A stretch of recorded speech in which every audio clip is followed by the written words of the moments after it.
What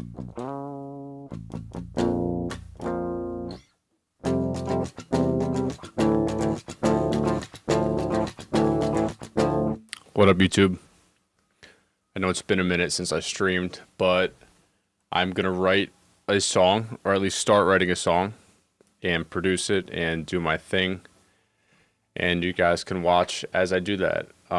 So today I'm thinking I'm gonna write something kind of ambient and melodic, but also heavy, something that grooves, maybe pretty genty, with a lot of like short guitar parts, but I want like the background stuff to be like huge. So I think I'm gonna write all the background stuff first before I even like touch drums or any of that stuff. So I'm gonna noodle around and make some cool leads and stuff. And yeah, you guys can watch me as I do it. And I'm also going to explain as I go. So I want to start with like a clean tone, but very ambient. I like STL tones lately. So I found like a good clean tone through that, and then I will send to a bunch of reverbs and stuff. So I'm gonna go to my dude Will Putney's pack. He has some cool clean presets at the bottom of his pack.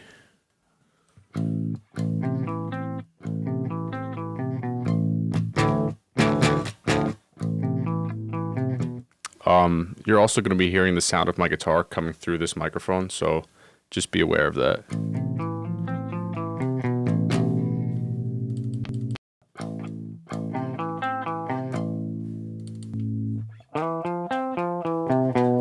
I like that one. It's a little more mid-rangey. So I want this to be like super ambient. But first, I want to make the tone a little more like sustained. And a good way to do that is with compression usually. I like this Renaissance axe. So I'm going to record a little bit of guitar and then I'm going to mess around with that compressor.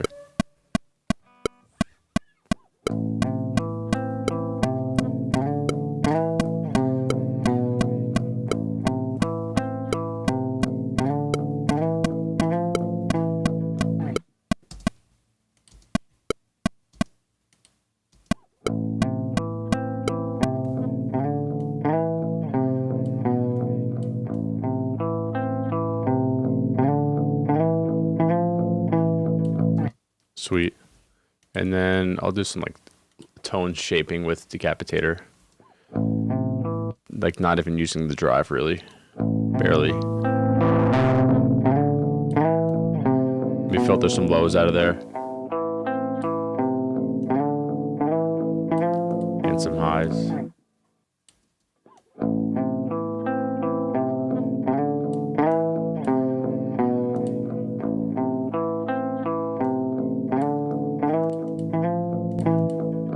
Sweet. Now, what I like to do, instead of like putting reverb right on these tracks, I'm going to send to a aux track. So I'll call it Guitar Effects 1. And I'm going to use from the send category, I'm going to send to that track.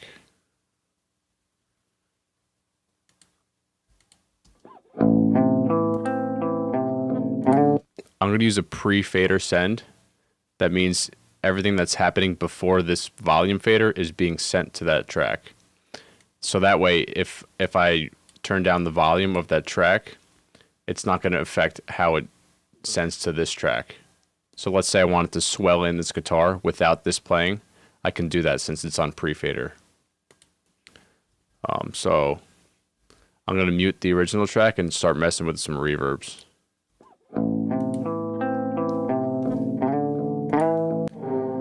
I like this plugin Space. I think it's an Avid plugin. This effects section of it has like insane, crazy reverbs. I'm going to go to the Cosmic section because it sounds like outer space.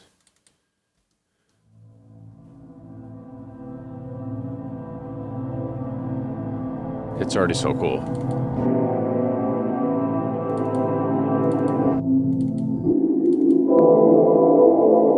Ooh, I like that one.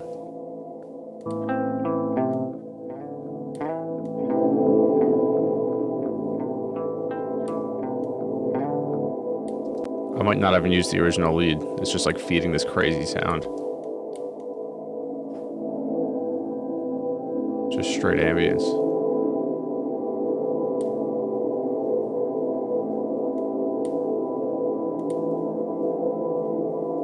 Alright, so now I kind of have like a little tone. I'm gonna re-record this and I guess create like a cool lead. And then I kind of liked it without like the dry signal of the original lead playing, just like the ambience, so I might do that. So I'm gonna mute the reverb and then just play or come up with a cool little lead.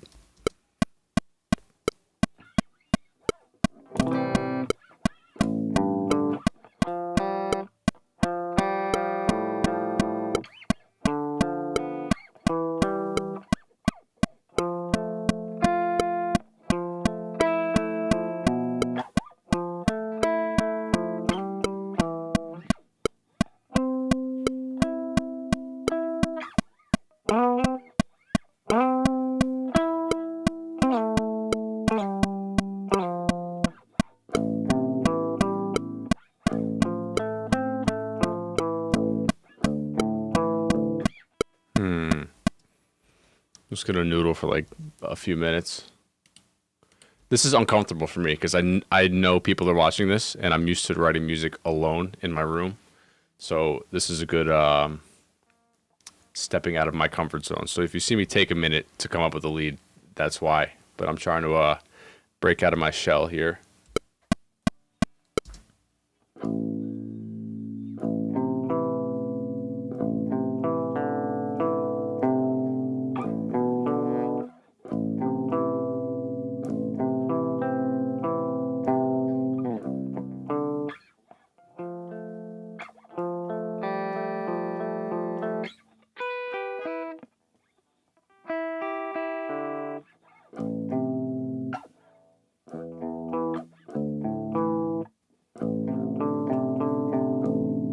It's a pretty cool start.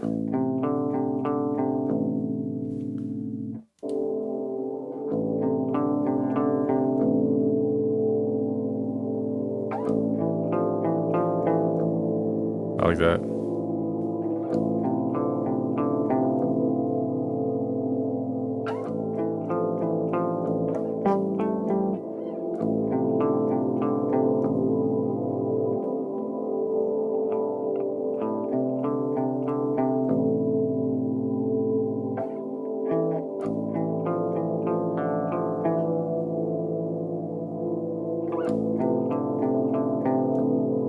All right, I'm gonna record that.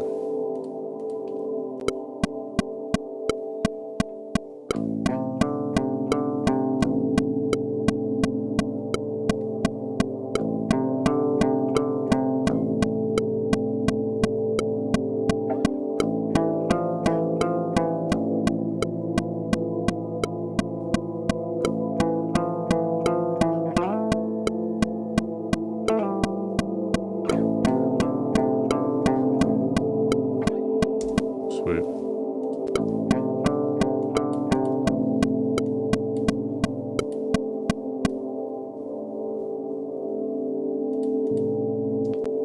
I think the original lead can be a little more like crazy sounding. Like not normal. Maybe some like Big Crush or something like that.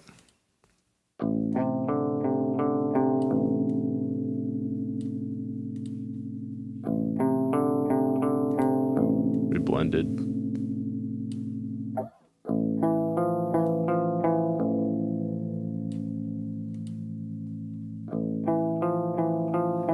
This Slate Kilohertz thing has like a bunch of cool effects. I'm gonna try this guy.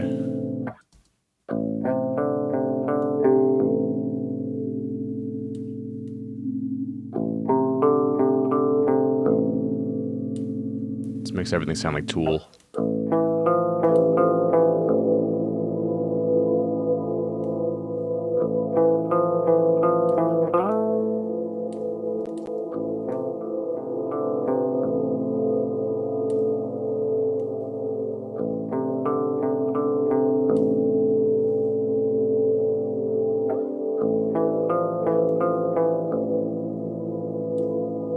Cool. This space reverb has like a lot of resonance in it.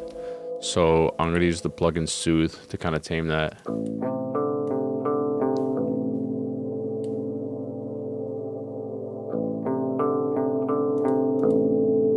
Gone.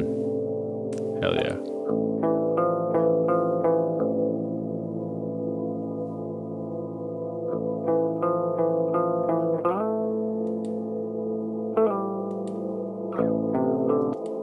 Sweet. I think I can record this cleaner also. So I'm going to do that right now. Just going to tune real quick. Ah, fuck it. It's in tune.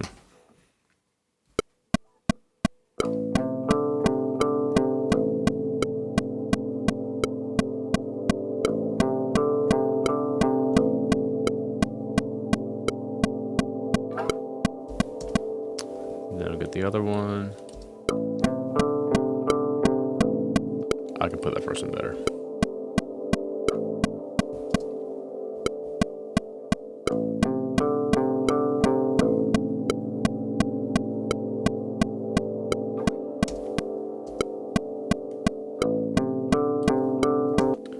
Do a little fade where I did the new one.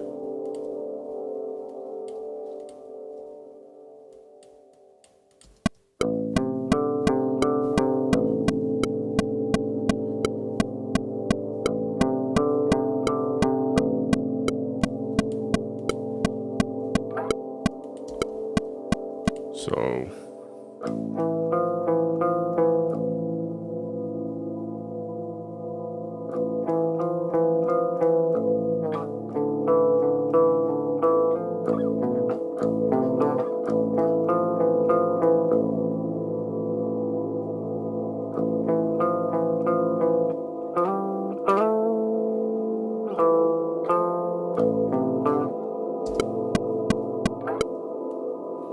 what did I play?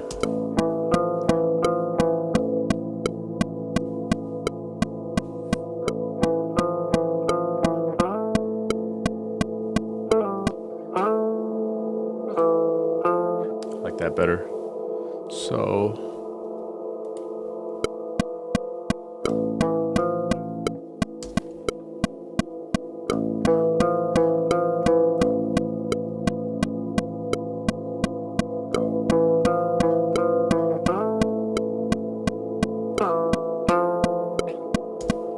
sweet. I record a lot of riffs in like different sections. That way I can get it tight instead of just like playing the whole thing. Alright, so I'll repeat this.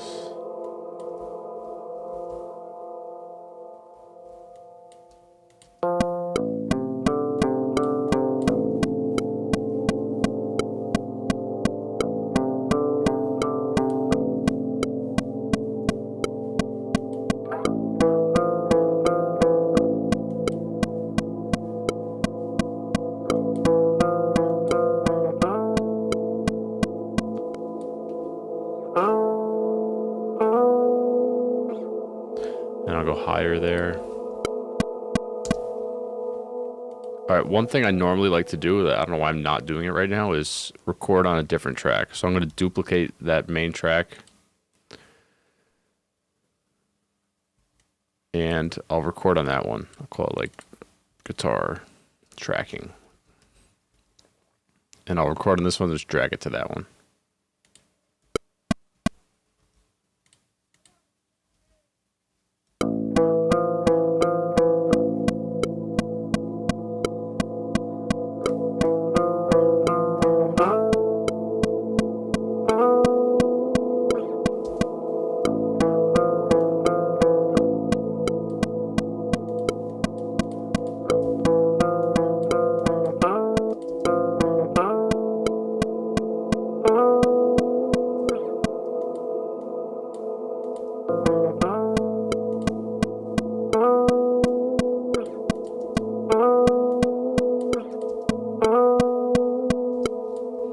Cool. I'm going to listen without the click. Sometimes you can hear like some transitions differently when the click is off.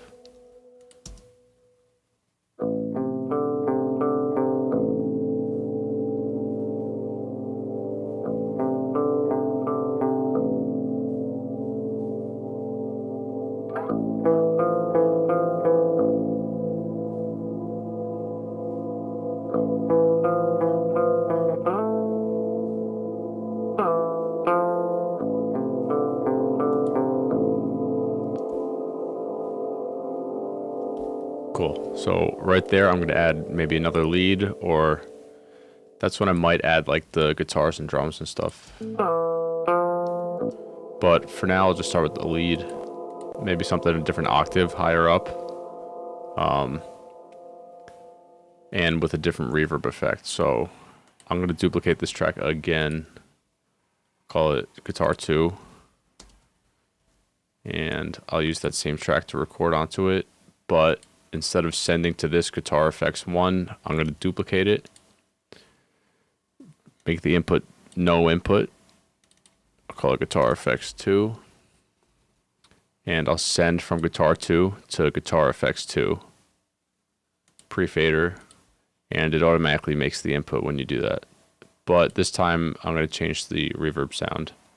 So I'm going to play through it and then just mess around. I'm going to record through it, actually.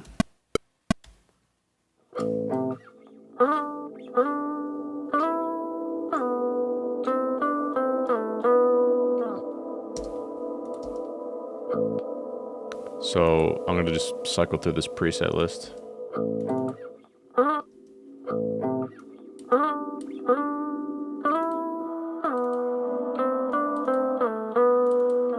That one's cool.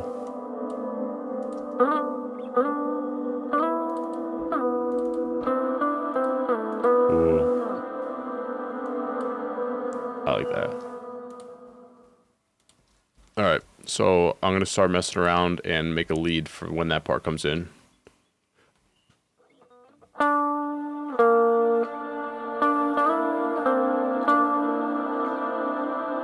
Maybe less dry, so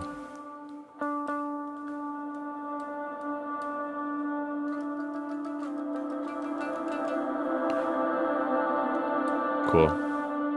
Alright, so I'm just gonna let this play and I'll try to come up with a cool like lead.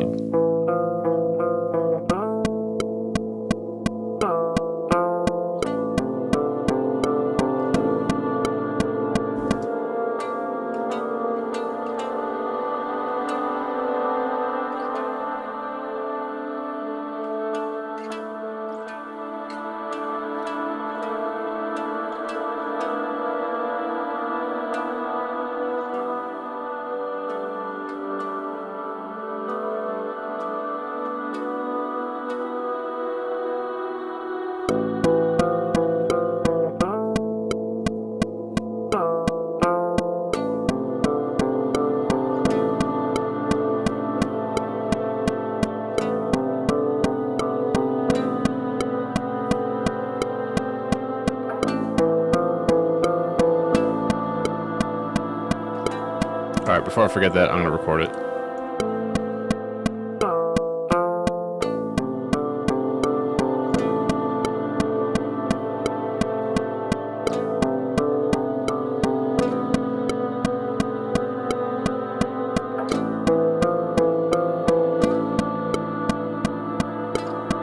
Fuck, wrong note.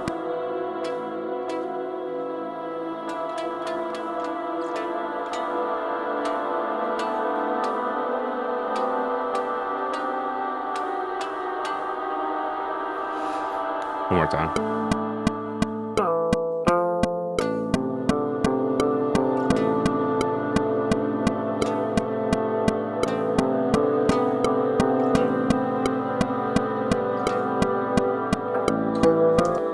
Cool start. I know this one's like super ambient, can't really hear the pick attack.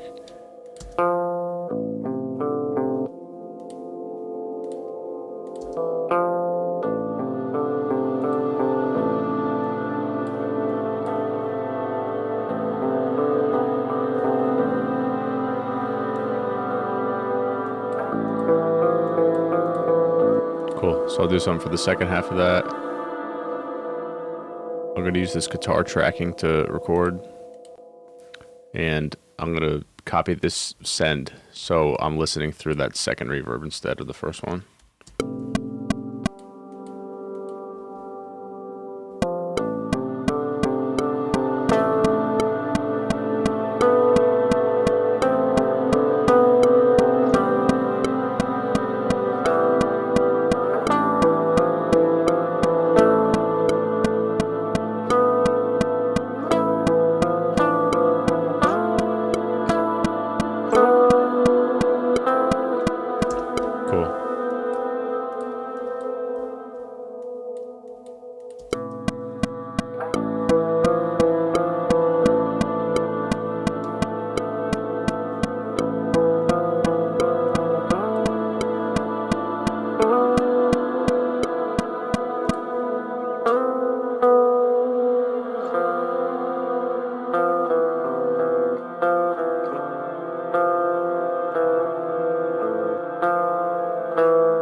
that's cool. Gonna do a new track for that, but I'm gonna record it here so I don't forget.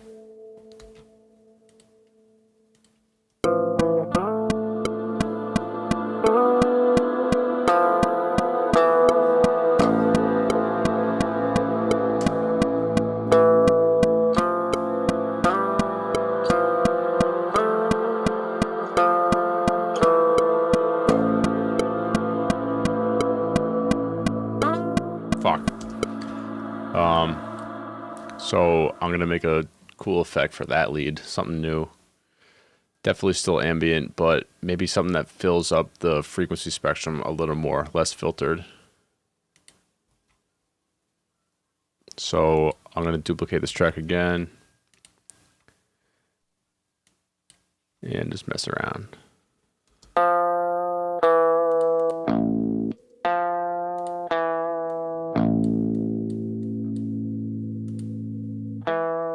Maybe send to a different reverb. Call this big lead. So I'll create a new aux track. Big lead verb. Oh, you can't see the fucking Pro Tools screen? God, I'm such a dumbass, dude. I can't even believe I'm doing that right now.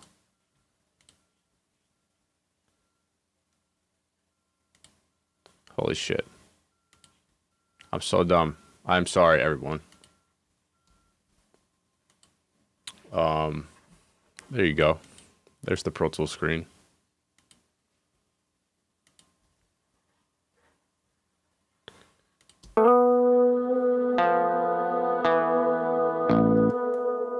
Alright, so setting to big lead verb.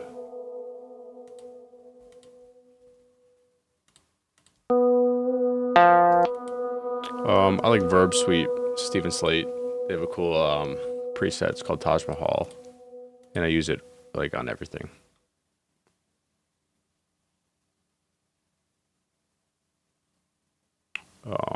Where is it? Right here.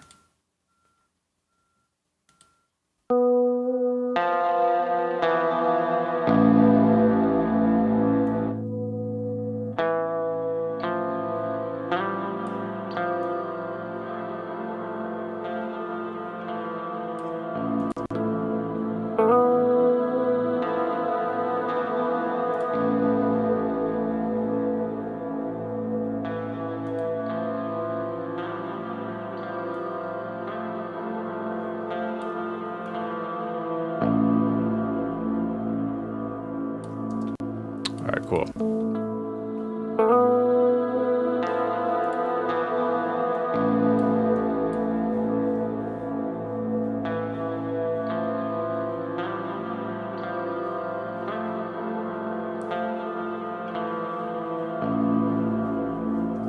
So I'm gonna mess around with this lead some more. So I'm gonna delete that guitar tracking thing and just duplicate this big lead one now and reference through that while I record. Copy this send.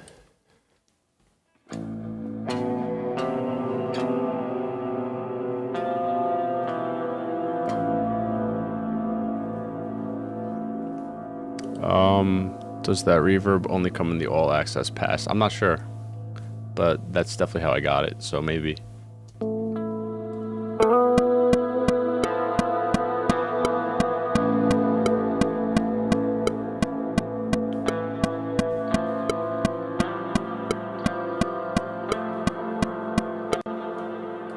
I like that first half, so I'll keep that.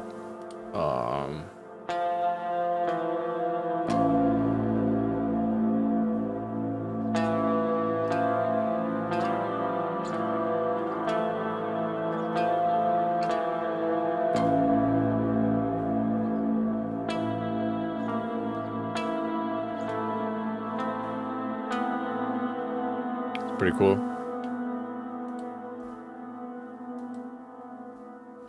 So I think I'll start it the same way. Then I'll do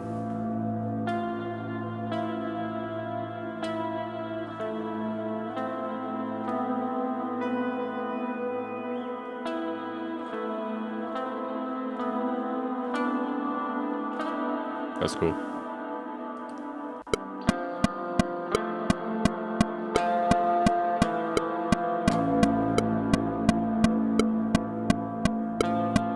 Fucked it up.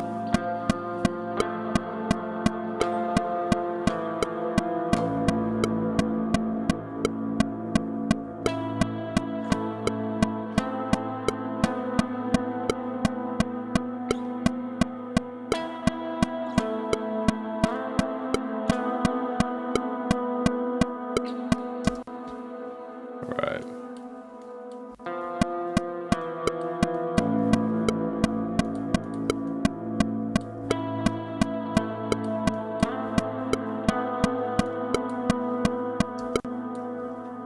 I'm thinking some like really cool high pitched stuff there. I might use like MIDI stuff for that. But I'm gonna start writing the rhythm guitar at this point.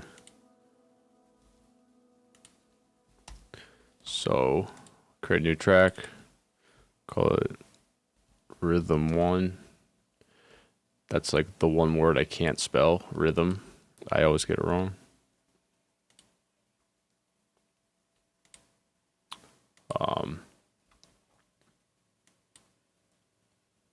Yeah, I'm just gonna mess around.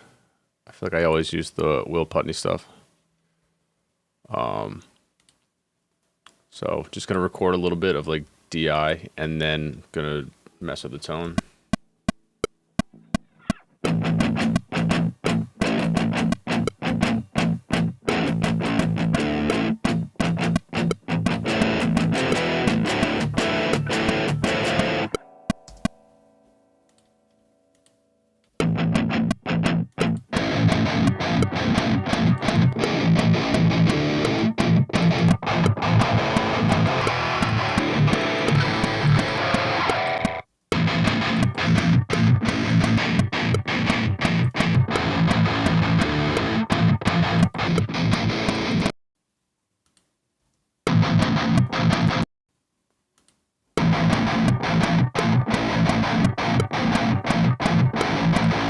I like that one.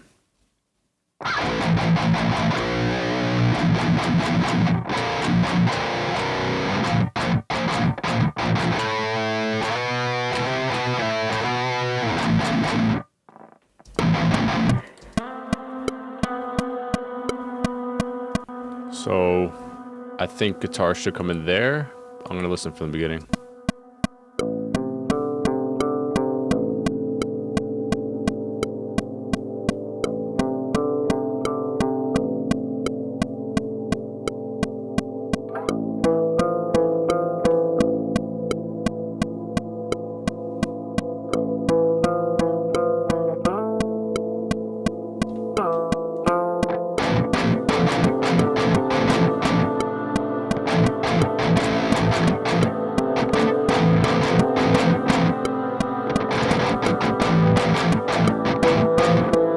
Yeah, I'm gonna like do a little like a gent groove.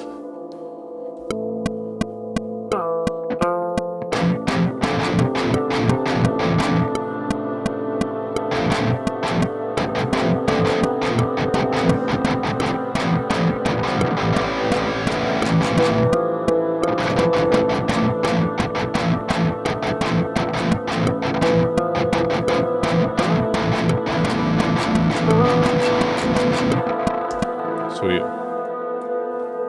I feel like that's how I write all my rhythms. I just like let it play, and then I just sit there and I feel it like in the moment, and then I go back and like re-record it tight and maybe adjust some stuff. So I'm gonna duplicate that track twice, and I'll pan one left, one right for now, and then call it like rhythm left, rhythm right. Yo, I can't believe I did like the first part of this stream with no Pro Tools screen. It's like bothering me. So I'll just record that on loop for a little bit just to get it tight.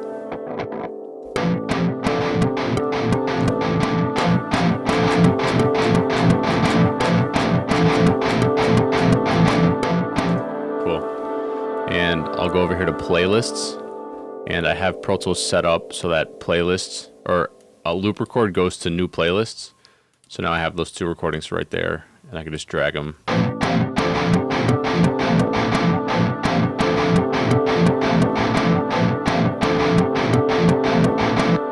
Sweet.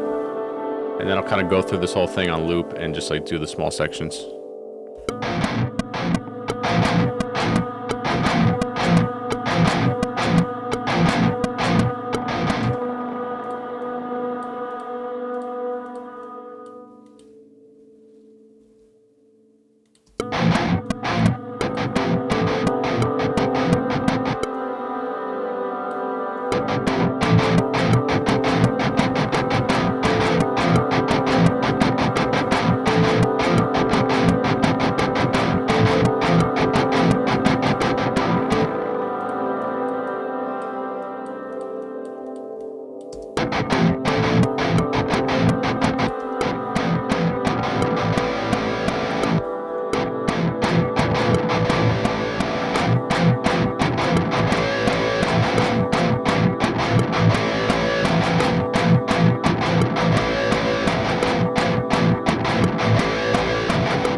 I might make this a little more notey eventually, but right now I'm just feeling the like the open, just rhythmic, that kind of shit.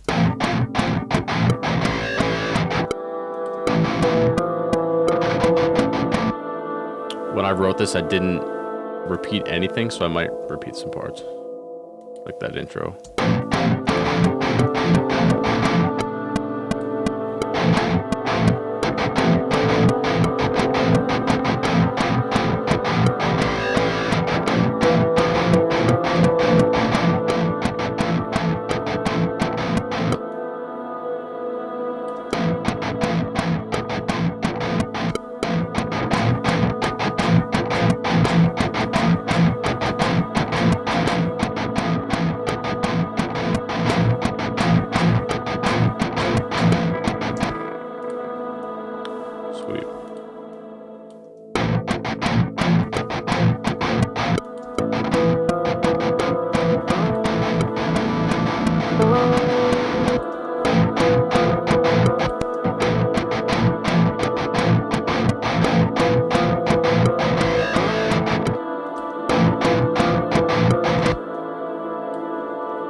Like, I repeated that part, but I'm like slightly altering it each time I repeat, just so it's not the same thing every time.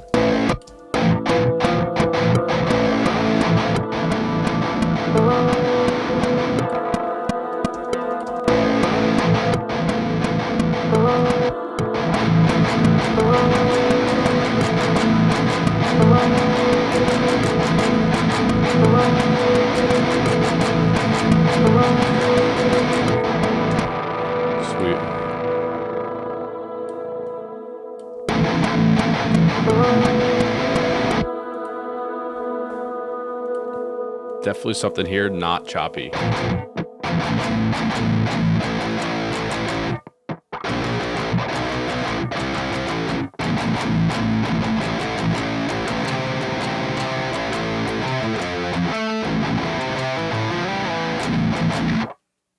don't know yet.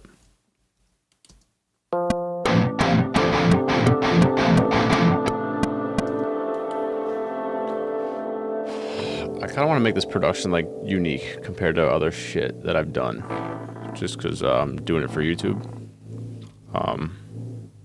Sorry about that sound. There's like a crazy car outside.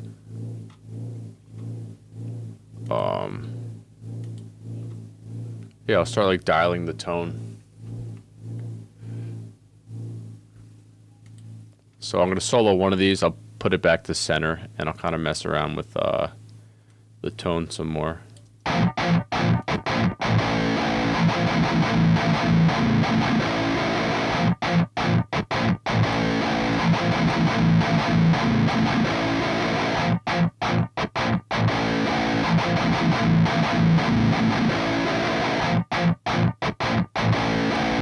Cyan TV. What up, Ty? Yo, I saw your text, Tyler. I'm gonna do your revisions ASAP. Instead, I'm doing a live stream, so you're probably pissed that I'm not working on your shit. Yeah, dude, I record in loops. It's better. So, like, if you have a riff, you don't have to go back and restart record every time. You can just play the riff like 5 times in a row and then pick the best, like, 2 takes that you want to use. I highly suggest doing it. I think it's, like, way more efficient, and it gives you time to play the riff and, like, sit there and on loop and just play it.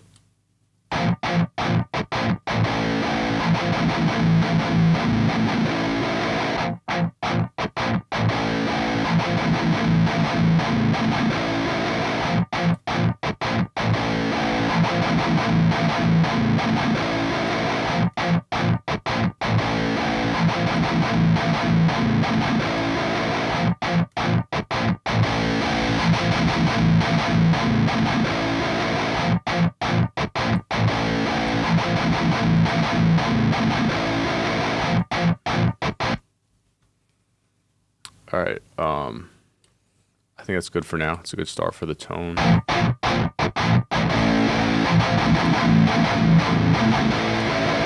gonna pan like 80% left and right. I feel like that sounds more full than 100% because you can still hear a little bit in the other speaker. So now I'll send these guitars to a bus, call it like guitar bus 1. How do you do that? Okay, so I have Pro Tools up here, like you see like the record section. If you right click, you can put it on loop mode. That way, like you have to select the region that you want to record. So like, let's say I pick these 4 bars. I'll hit record, or these 2 bars. I'll hit record and it's just going to loop. So it's loop recording.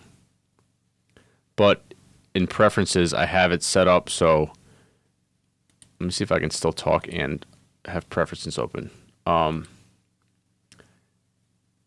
me see, where is it?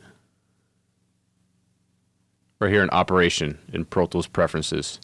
Right here, it says automatically create new playlists when loop recording. So on this track that I'm recording, I have it under playlist mode instead of waveform. And every time I record, it goes to a new playlist. But let's say you have empty playlists, you can just click on this thing and hit delete unused and select the ones you don't want and just delete them. Yeah. Try it out. I guarantee you can write better music doing that and be more efficient.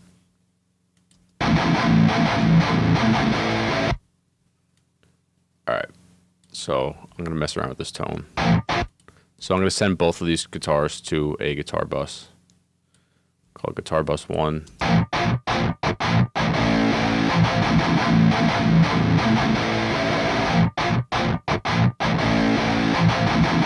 Sweet. I want these guitars to be like really like attacky, like punching you in the face. So I'm gonna like compress them pretty heavily, but I'm gonna do it in parallel. So I have some of the original uncompressed signal also blended in. Let's call it guitar comp. And I'll send from guitar bus to guitar comp. Pre-fader send. That way whatever I do to this volume does not affect this track. Now I'm going to put a compressor on that track. I like this one for guitar usually. I'll set like a kind of slower attack. That way the transient comes through before the attack, before the compression starts. And I'm just going to fucking jack it up until it sounds super attacky.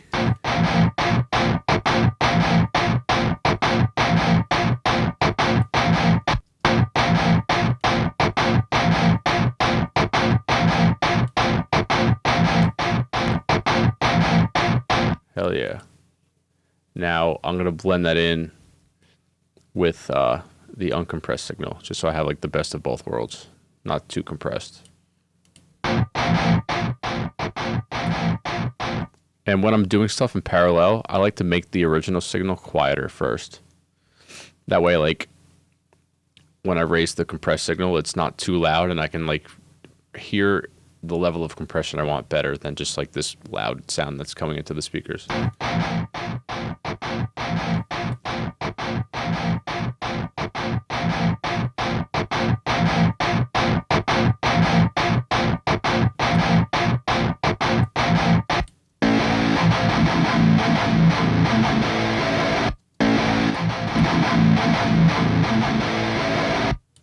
Fuck yeah.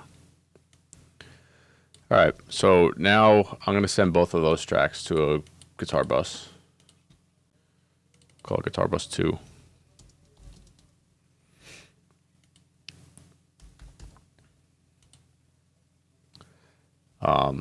I don't know why I just said that. I think I'm just like used to putting decapitator on shit, so I did it subconsciously. All right, guitar bus 1 and guitar comp are both going to be sent the output to guitar bus 2. That way I can now process the guitar dry and the guitar compressed signal together. I mean, since I put decapitator on, I might as well use it, so.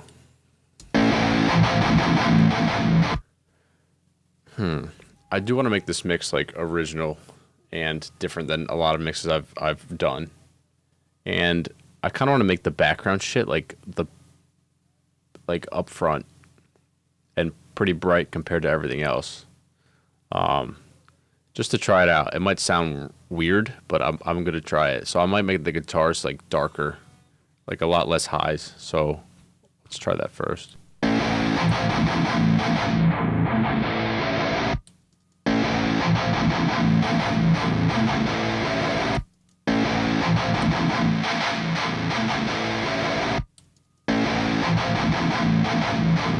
Like if I make the guitars less bright, it'll give more room for the other stuff. I want them to be pretty beefy though, so I'm gonna try this thump knob somewhere over here.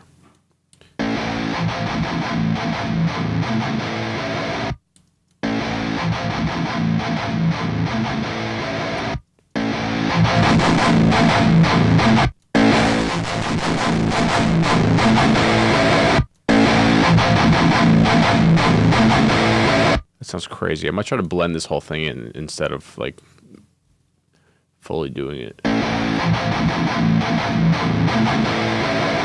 Yeah, it sounds cooler.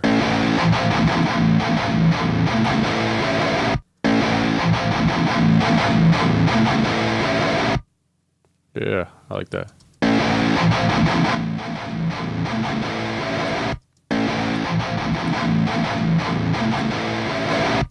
You can get some like pretty original sounding stuff if you use decapitator creatively.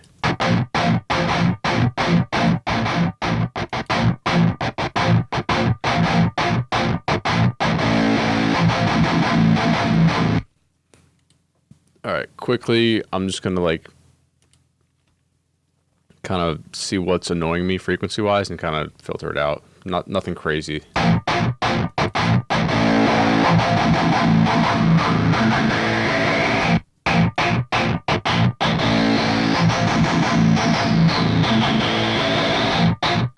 Just a little bit right there. Like sometimes I get Pro Tools sessions sent to me and like there's maybe 3 EQs and they're all doing like crazy fucking dips like this shit. And I don't think you need that at all. Tyler, you're so guilty of that, dude, if you're still watching. Simple. Do like 1 EQ, maybe 2 on the track if needed.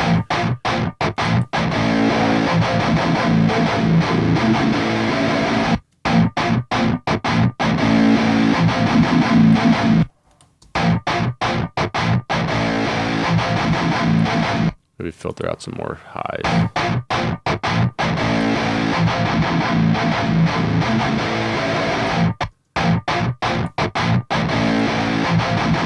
Same with lows.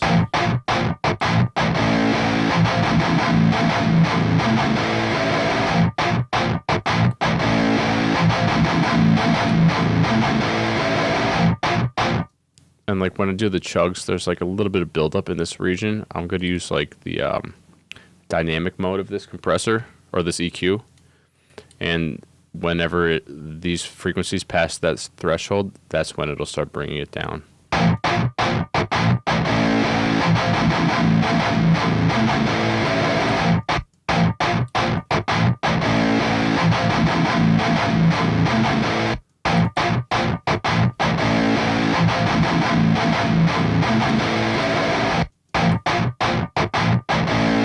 Cool. I want like even more attack on these, so I'm going to try a transient designer.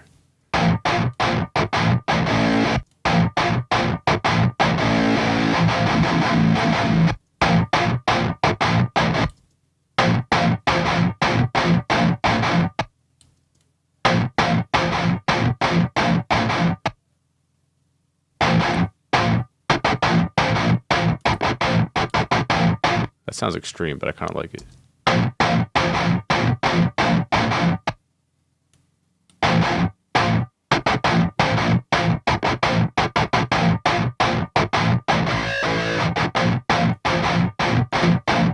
Yeah, fuck it, I'm doing it.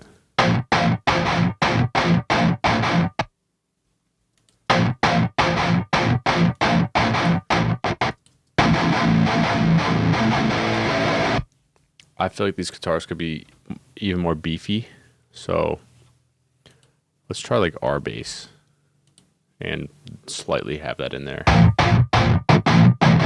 I'll find like the frequency that sounds best and then use that one.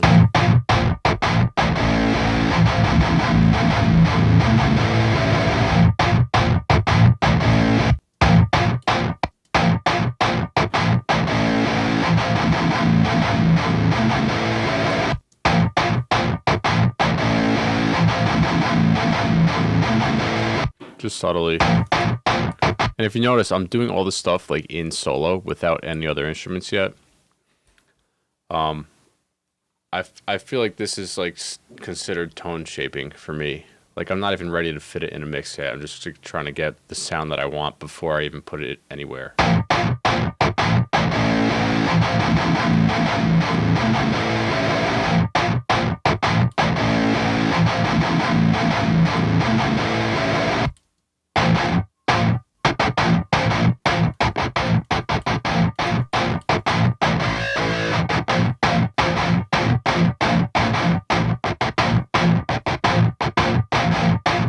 Sweet. I don't know. I'm trying to think what else I can use to make it unique.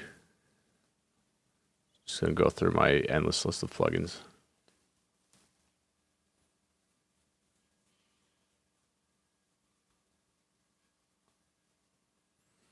I think that's good for now.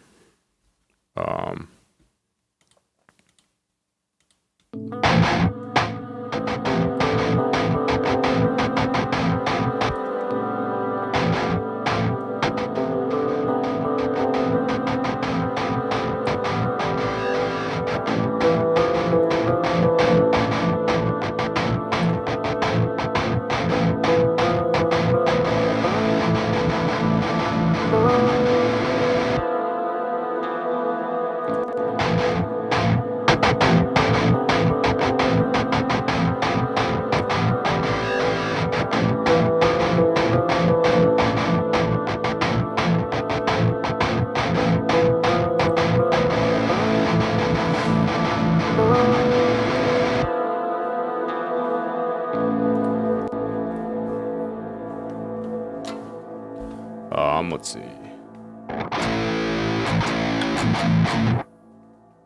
I feel like I don't even want to use a lot of notes for this song. Just like fucking grooving.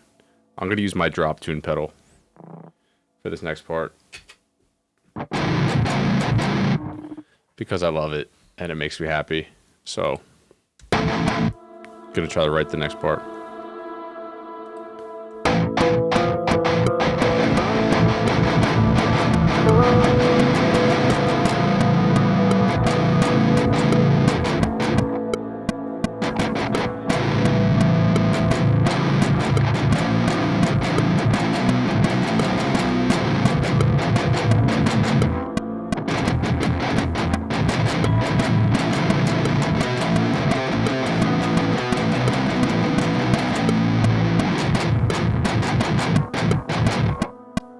Sweet. Something like that.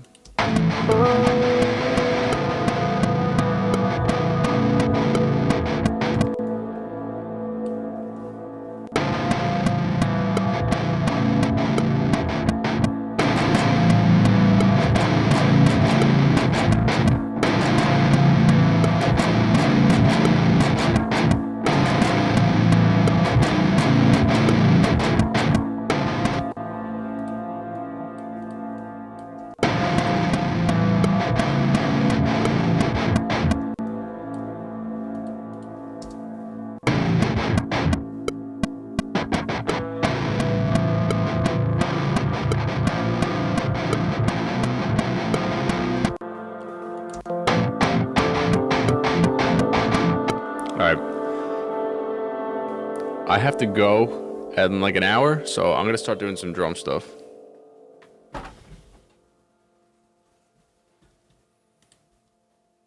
But I will continue the song whenever I can.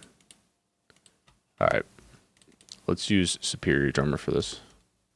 Drums, I'll call it. So I'm gonna put on Superior Drummer 3.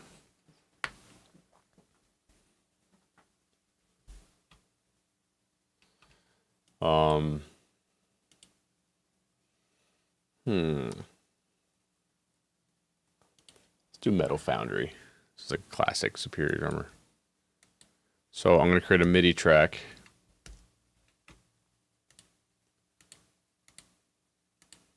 And I'm sending to Superior from the output of that MIDI track, channel 1. I'll call it MIDI track drum MIDI. And then I'll go to the notes section. And I'll just start writing some drums, and then I will get some tones and stuff. So I like to have this velocity thing open while I go, and I like to do the velocities as I go. Usually start with the kick drum.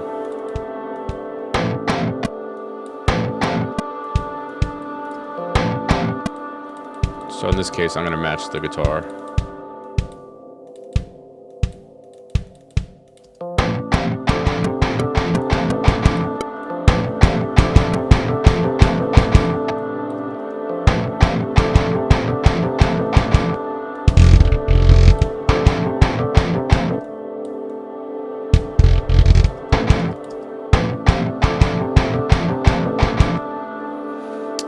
I get questions sometimes when people ask me, like, what do I do for drum velocities? Which ones do I make quiet? Which one's loud?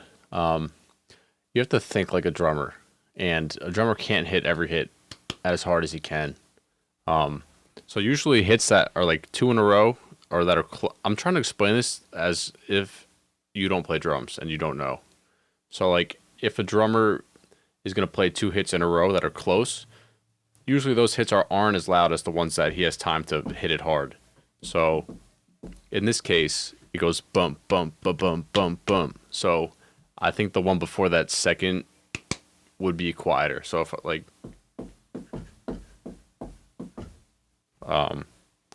so yeah, I'll try to explain as I go which velocities I do and why.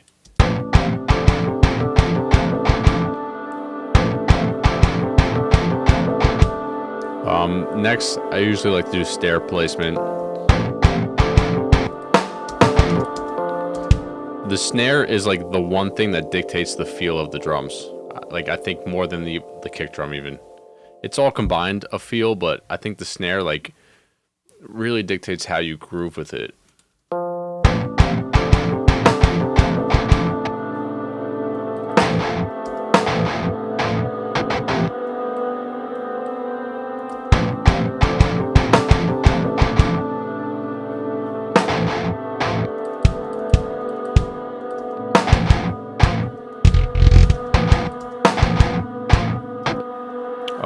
For metal, I usually like to keep most of the hits at 127 velocity.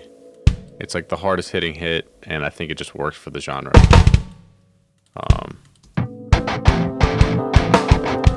There's this thing up here. It looks like a speaker and a MIDI thing. If that's on, that means when you click on the piano roll, a noise will play from Superior. If that's off, I can click around without like extra notes being played. So that way, if I want to drag a section, it's not like exploding with all the sounds playing at once. I've been doing this for so long that I memorized the MIDI roll for Superior Drummer 2. So I can click anywhere and know where the notes are going to be. So that's what I'm going to do. I recommend you doing that if you want to get good at this stuff. So yeah, I'm going to do some cymbals now. I'm thinking we'll start in the China, just like a gent kind of groove. So usually downbeat, I like to do 2 crashes. So crash right, crash left. And then we'll groove on the China.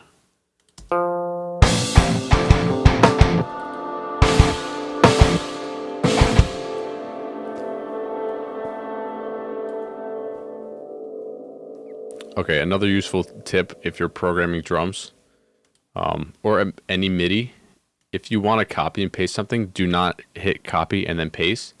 Hold Option, I'm using a Mac, and then just click on the note you want to drag, and you can just drag it anywhere, and it copies and pastes. That way, if I want to like just do certain notes from sections, I can copy and paste that way instead of like if I did the regular copy and then paste, it would copy over everything I just did. But instead, I could just like highlight what I want, hit Option, and then drag, and it's right there.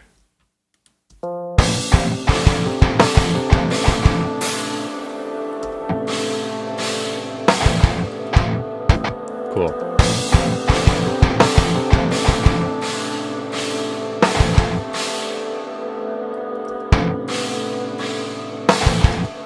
Like some in-between hits, I like to make a little less loud, because if you think about how a drummer plays, he doesn't hit every single one at his hardest ability. It's just like some he's kind of grooving like and not hitting as hard. I try to make that like a thing when I do program drums.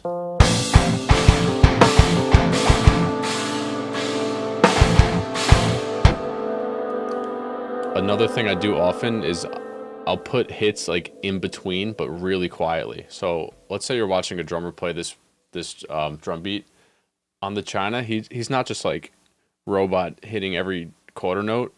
He's doing, or whatever this is. I think eighth note. I think it's quarter note. But he'll do like the groove, but there's like little hits in between, and I'm gonna try to do those right here. So in between, I'm gonna copy all those notes and then just make them really low velocity. I swear this helps.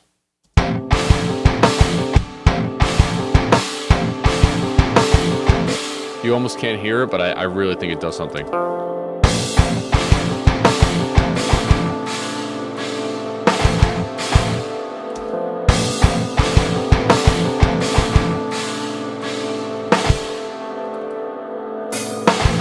And I'll add like little extra cymbal flares and stuff.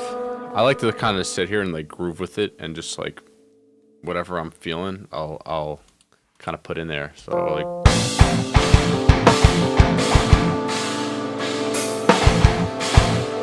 maybe extra cymbals to accent certain hits, like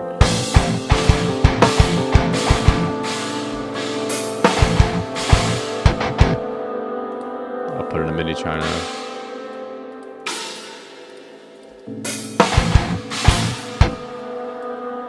And now I'll just copy all these symbols. So I'll highlight them, I'll hold Option, and then I'll drag.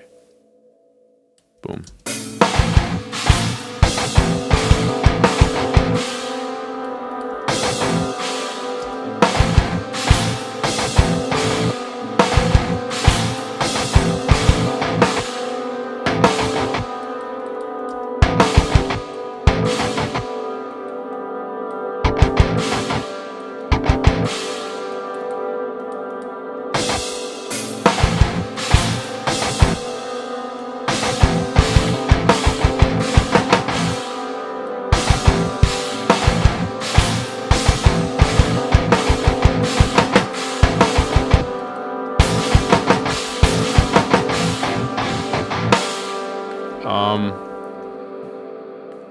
Let's say a riff has like a 4-bar phrasing.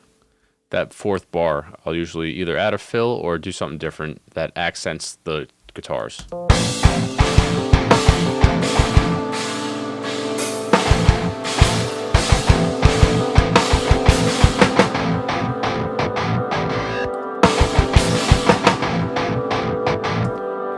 Maybe some like a little ghost note thing on the mini China.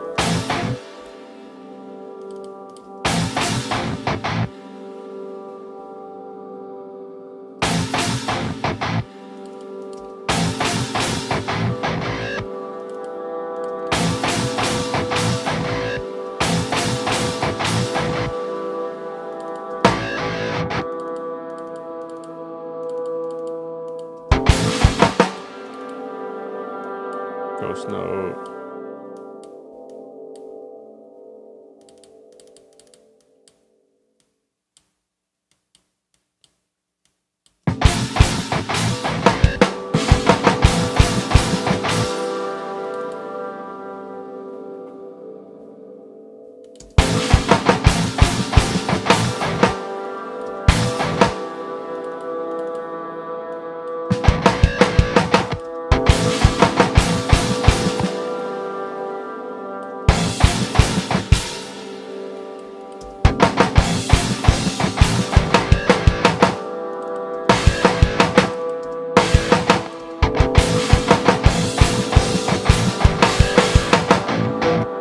For now, that's cool. I'll copy this for now.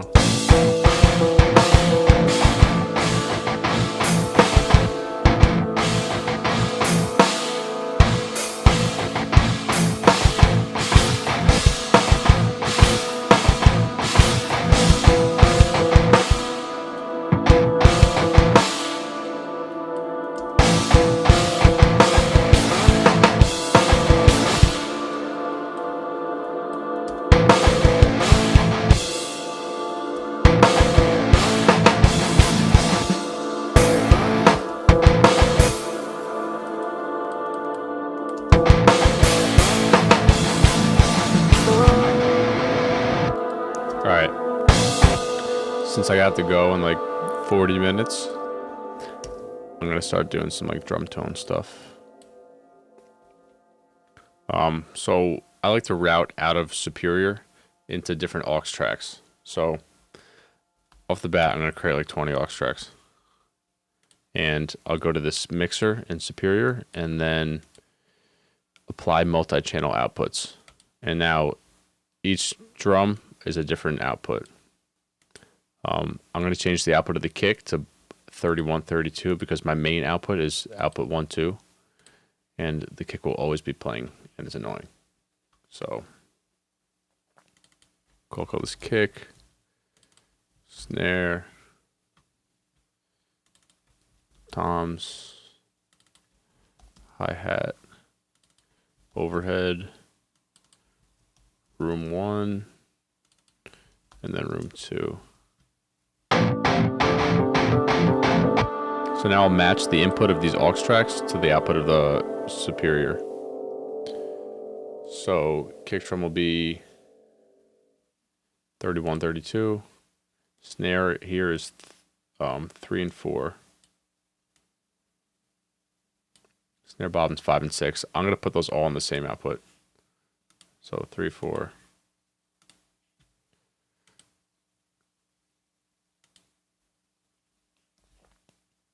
Toms are 9 and 10. Hi-hat is 7, 8. Overhead, guessing 11, 12. Yep. Room 1 is 13, 14. And room 2 is 17, 18. I don't know why it skips 15, 16. Whatever.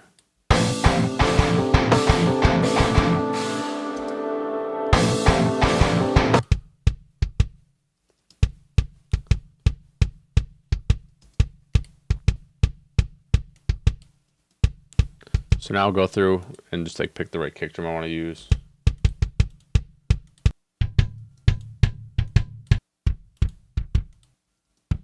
Sometimes I'll even like send this to Steven Slate Trigger and like use my own samples. I might do that also, but I think I'm going to start with this sample.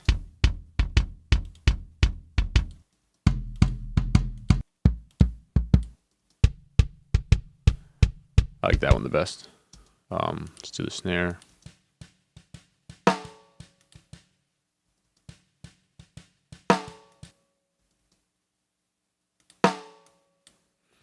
Sometimes I like to just like create different MIDI just to hear what the sample will sound like. And I'll just like loop that.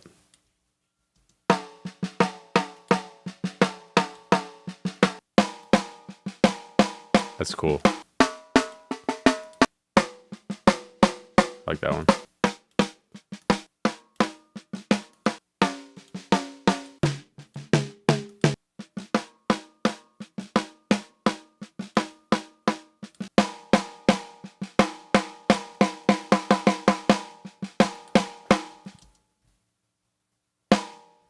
I like that one. Do some toms.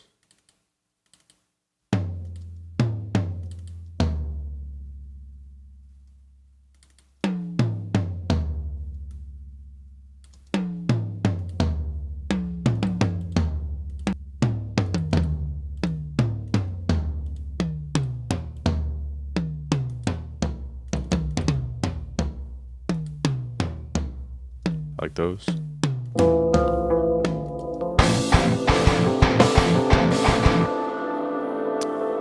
Another thing I like to do is in Pro Tools you can create folders.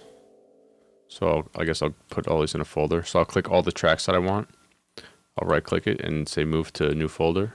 Call it drums. And now they're all in that folder and I can like solo them easily. So I'll pick the China that I want.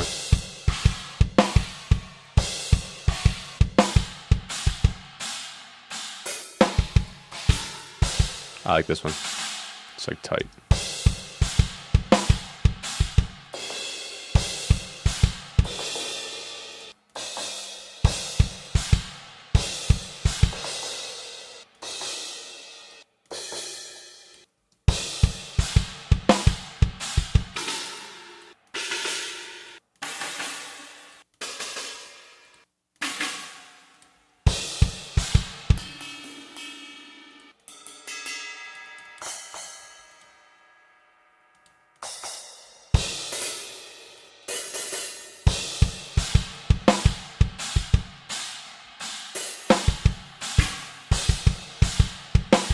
All right, cool. So I'm going to add a sample with that kick.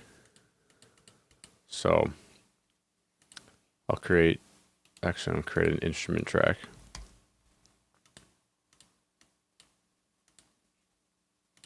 Call it kick samp. I'm going to load Steven Slate trigger on here. And I have a bunch of samples. So now I'm going to send from that drum MIDI track. I'm holding control and I can send to multiple outputs. And I'm clicking kick samp. So now I just have to match this input MIDI note to the same one on the kick drum, which is C1, and it's already mapped out to C1. Now I'm going to go to my kick samples and kind of play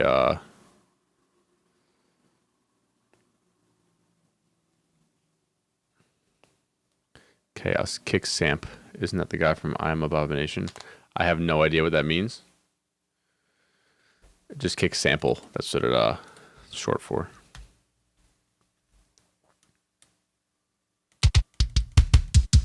So I'll find the right sample that works for this.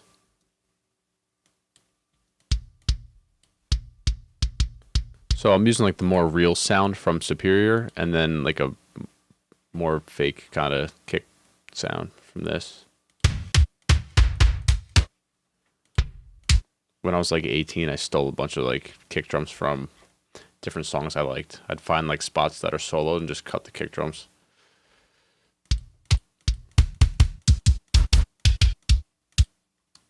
Let's see. It's a good sample. It's a little long. I'm gonna get tighter.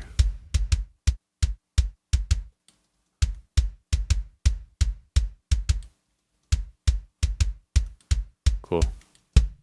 So I'll play it with this sample or with this other kick. And I'll kind of find the balance that I want.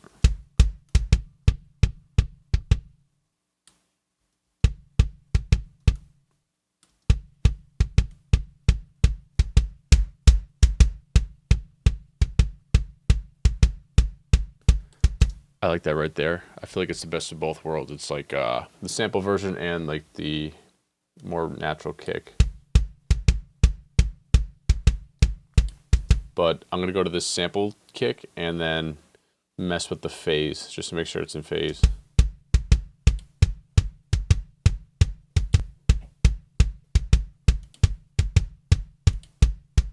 I like that one. Cool. So now I'm going to group those together. Call it kick bus 1.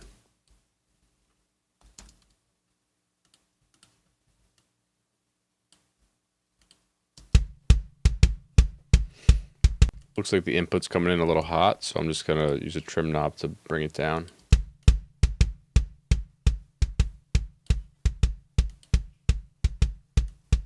little better. All right, so I want to make this kick drum pretty attacky, pretty punchy. So I'm going to also use parallel compression on this kick drum. So I'm going to create 2 more aux tracks. I'll call one kick comp, and then kick bus 2. So I'm sending from kick bus 1 and kick comp to kick bus 2. The output of those are going to kick bus 2. But I'm sending from kick bus 1 a send to kick comp, which is the compressed version of the kick. Pre-fader send. Now I'm going to solo the kick comp and dial the compression.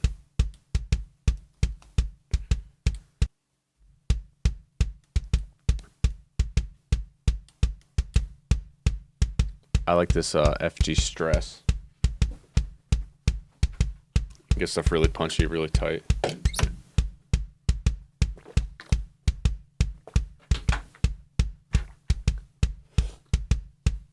All right, when I dial compression, I like to jack it up as high as it goes and then mess with the attack and release. You can hear it better.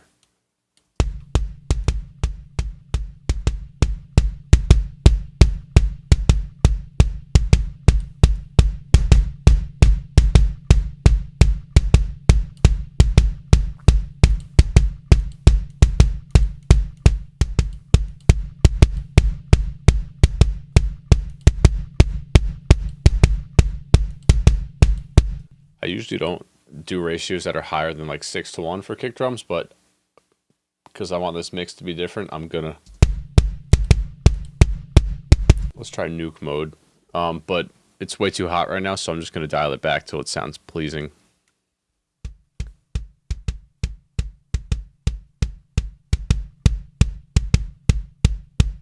It's pretty cool right there.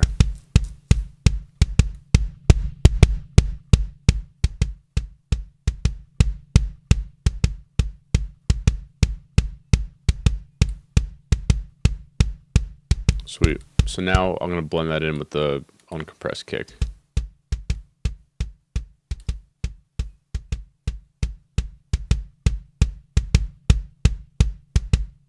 Sweet. It's punchier. More sustain. Now it's also coming into this a little hot, so I'm going to copy that trim knob.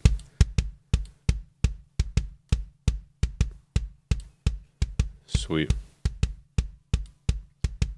All right, so now I'm gonna do some like tone shaping of the kick.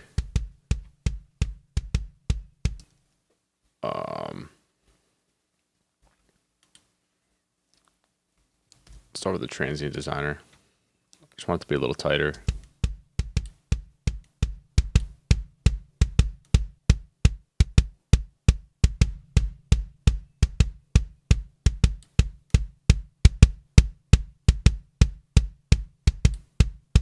Sweet. I'll usually do a little EQing in solo just to like get it to where I think it's pleasing alone. Again, like tone shaping, like almost if I had an amp and I was just messing with like the treble, mids, bass. It's kind of like that for this kick drum. But I'm not trying to like fit it in a mix yet, just doing like some tone shaping.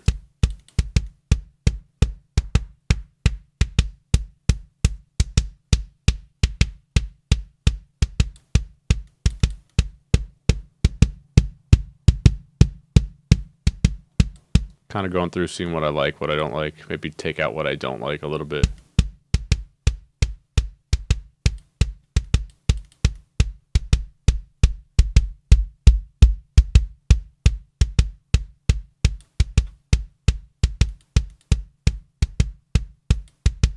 Yeah, real subtle. Like a dB, 2 dB here.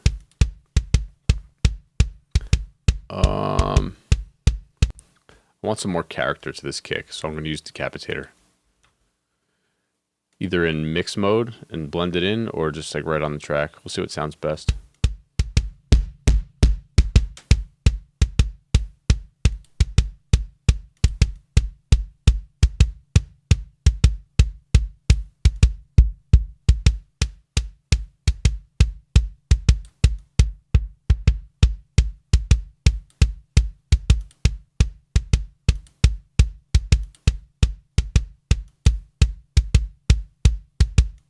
Cool. I think that's better. A little more color. I'm gonna try something crazy with Decapitator in punish mode and blend that in.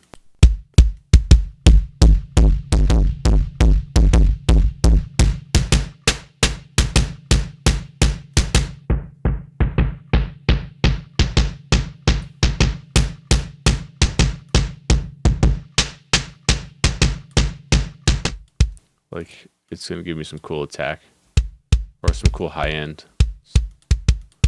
Ready?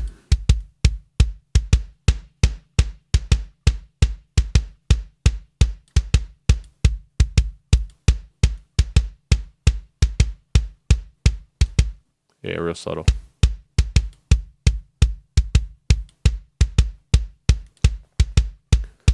Sweet.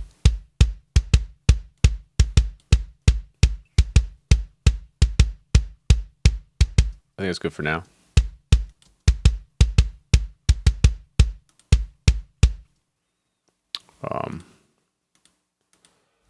Let's do the snare. I'm just gonna loop this part.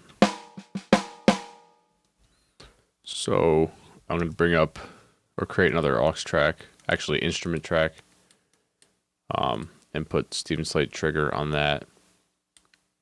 I'm using an instrument track because if I don't like the trigger sample that I'll use, I might use like Contact and I have some samples in there, but I can only load that onto an instrument track. That's why I use that.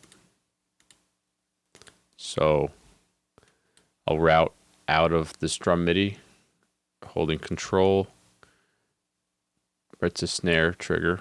So it's going to 3 places now. It's going to the superior drummer, kick drum sample, and the snare. Should have called that snare sample, but whatever. It's going to the right place, so it doesn't matter.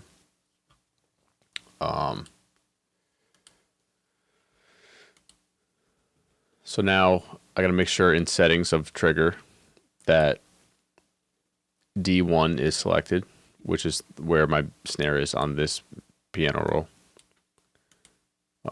So now I'll pick the sample that I want to use for this. I'm thinking something with a little more room and something that has some more character than just like the regular snare. Since I use the kick drum from this sample pack, I might also use the snare.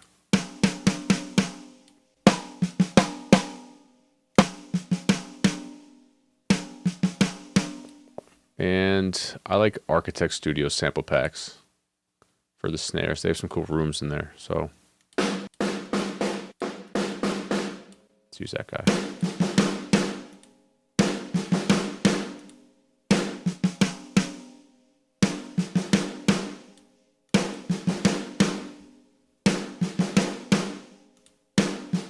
I'm gonna make that close snare a little tighter.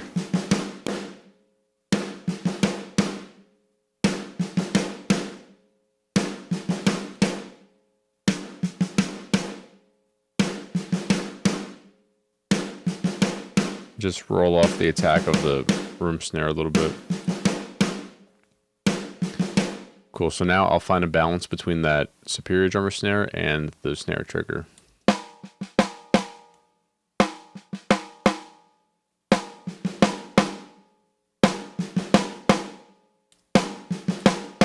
Now mess with the phase.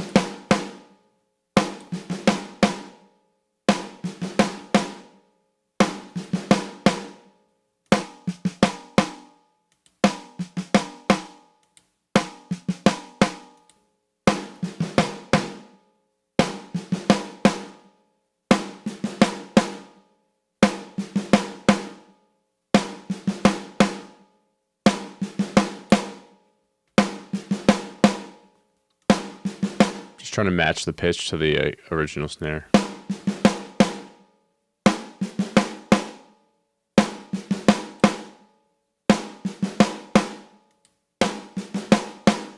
Cool. So I'm pretty much going to do the same thing I just did to the kick to the snare. So I'll create 3 more aux tracks, call it snare bus 1. Make the output of those snare bus 1. Totally spelled it wrong, but whatever. And the next one's snare comp. I'll compress the snare in parallel, and then snare bus 2.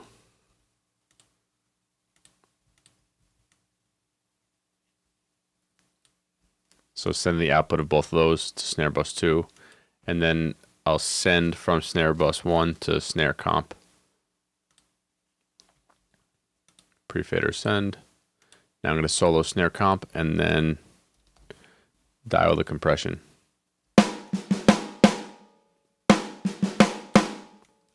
Let's use the same compressor.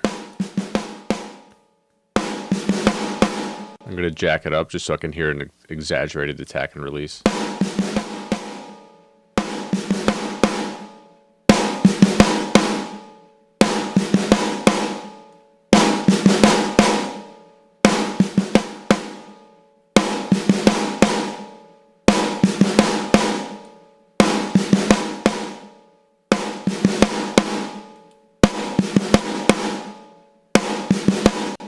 Cool, I'm going to dial it back just so it's not so aggressive.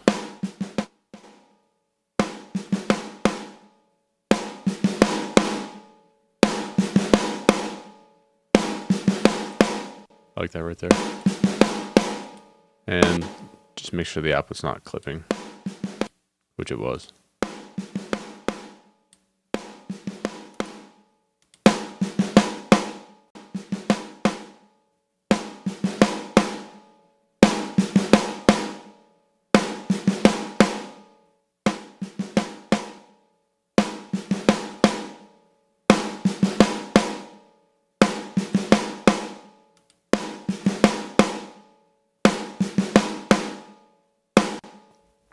So I like that balance of compressed and uncompressed, but the signal's too hot on snare bus 2, so I'm just going to bring that down with this trim knob.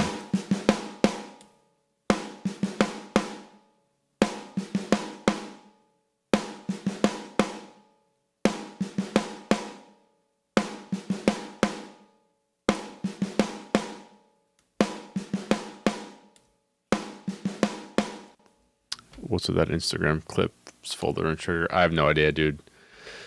Let's find out. Where? Oh, right there. It's empty. Probably a misplaced folder. Alright, now I'm going to beef up the snare a little bit. I guess making the same kind of moves as the kick. I kind of like to keep a theme going with a mix, so like I'll do the same kind of moves and same EQs and stuff like that. So yeah, I started with Transient Designer, so I'll kind of match that for this.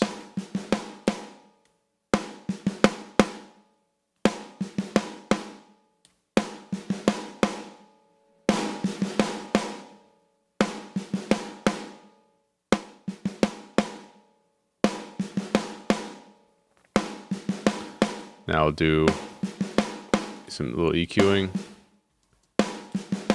Maybe filter out the unnecessary super lows.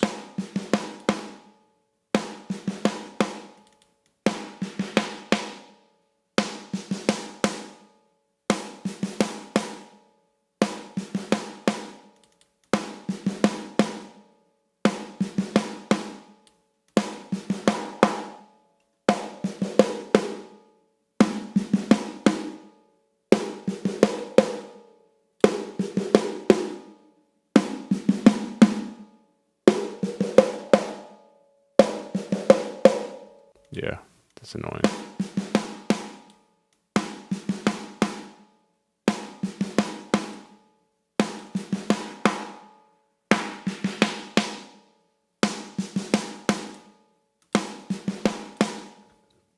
Cool. Simple. And then I did Decapitator just for some color.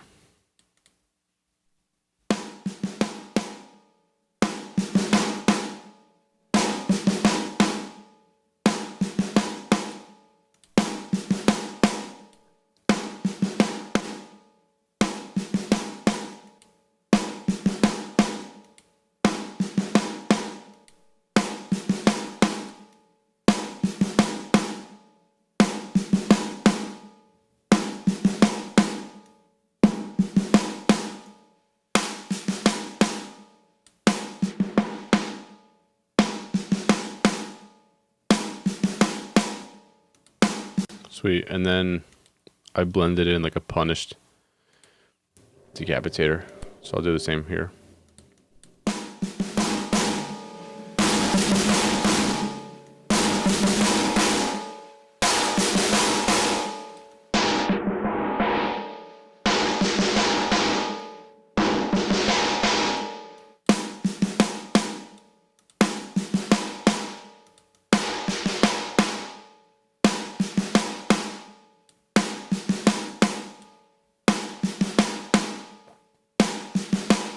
Sweet.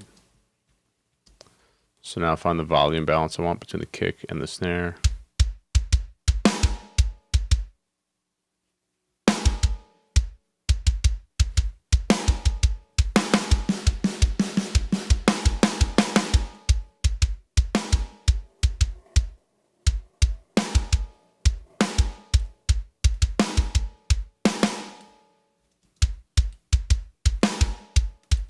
Cool. So I'll make it a little more organized. I'll find all the snare elements and then I'll make them the same color. Same with the kick.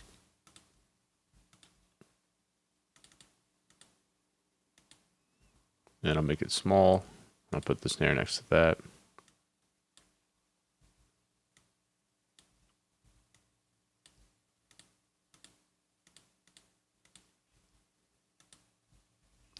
All right. I don't think I have any toms written yet, so I'm just gonna go right to overheads.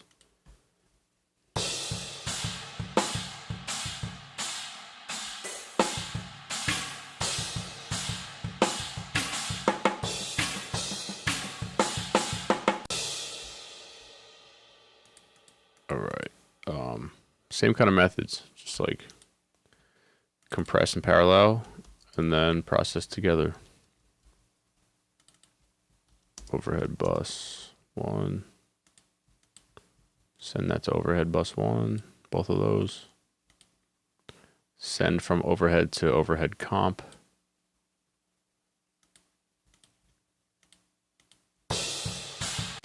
And I'll compress that also for some character, some sustain.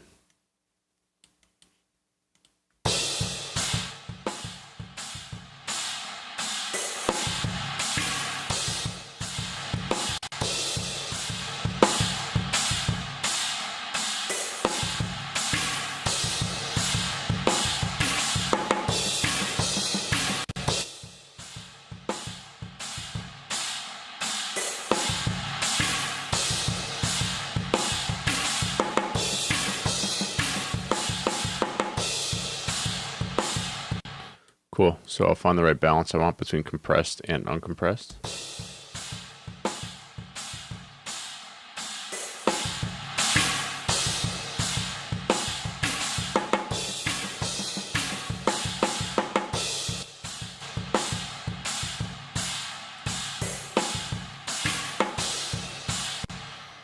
And I'll make the same kind of moves as the kick and snare.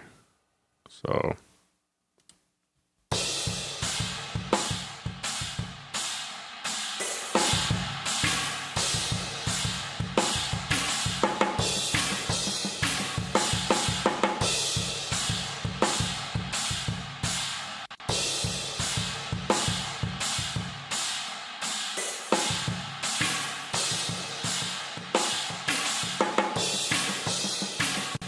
maybe filter some lows to make room for the kick.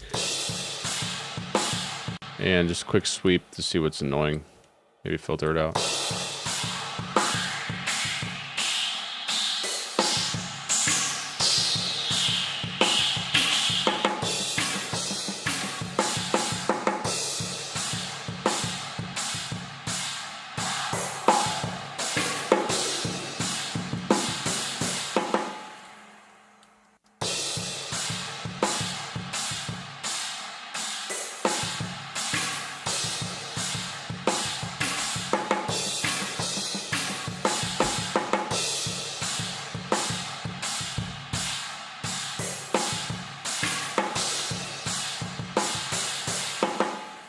One sec, I gotta text somebody.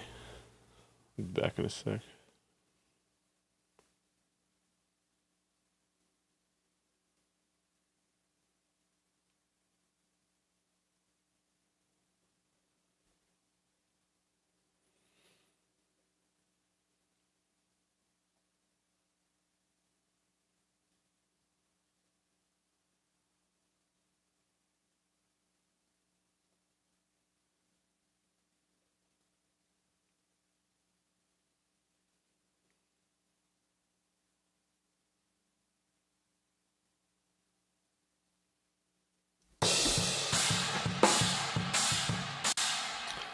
All right, so after that, I did decapitator, so I'll do that for this.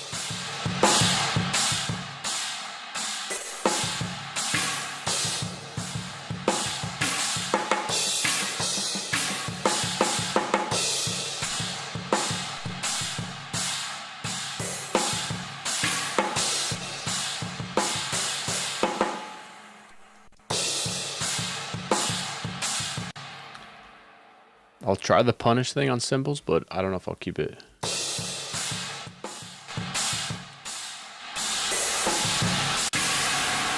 It's just so much.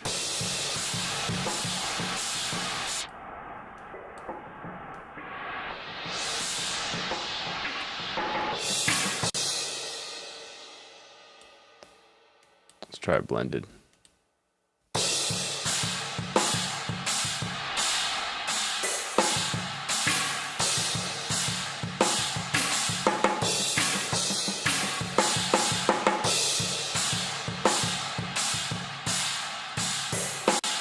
I'll keep it. It's a little more sustain.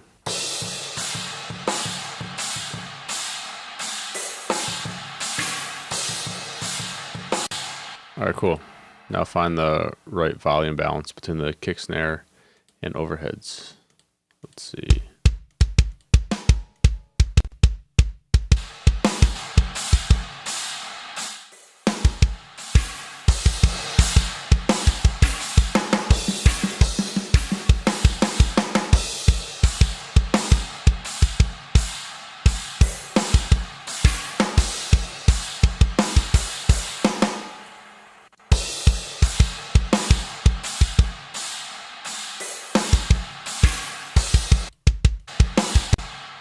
I'm just going to put a trim knob on the end of the kick and snare just to make sure it's in phase with the overheads.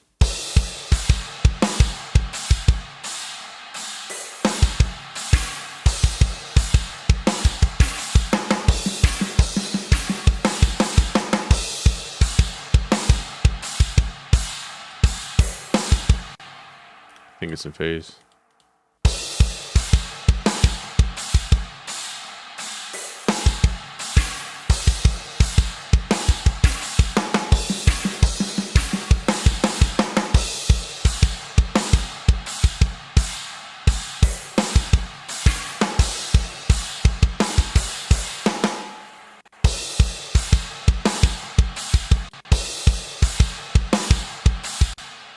I really can't tell at this point. Sometimes when I have like the mastering stuff on, I can really tell.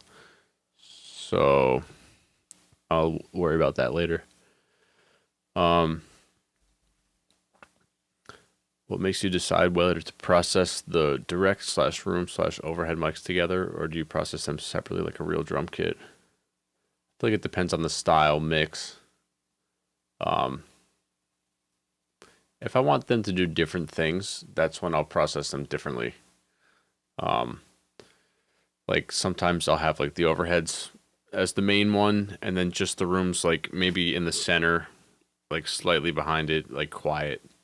But some mixes I just like want everything to be like just one big thing, and that's when I'll just do them together. And some songs I kind of just do quickly. Like if I'm just making it for YouTube or whatever, which is a few of the songs, and like that's when I'll, I guess, just process them all together.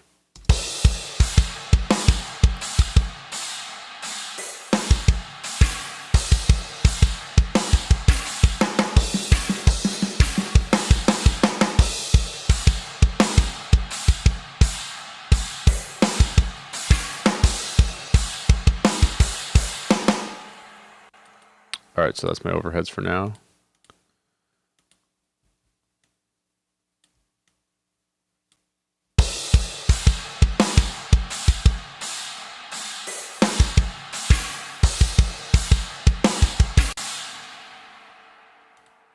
I'll do rooms next. Room 1. Same kind of methods. Why isn't it playing?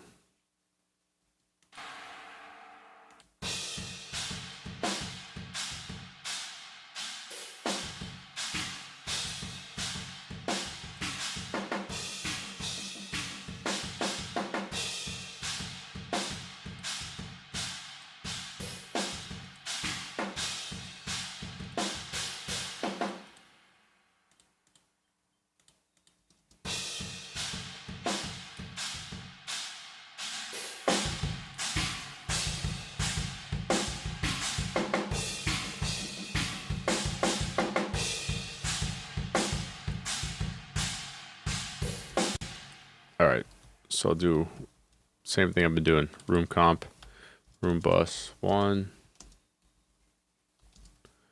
So I'm sending room 1 and room comp to room bus 1.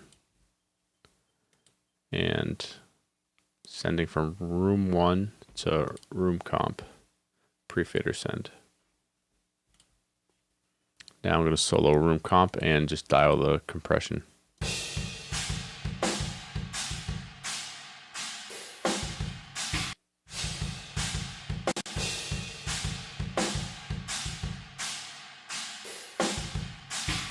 Let's try a different compressor for this one.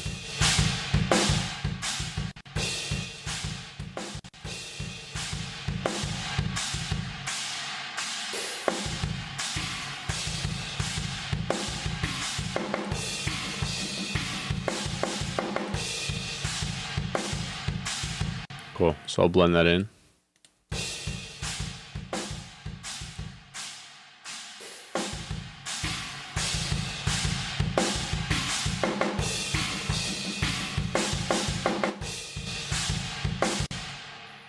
And I'll do the same shit I've been doing for the kick and snare, so.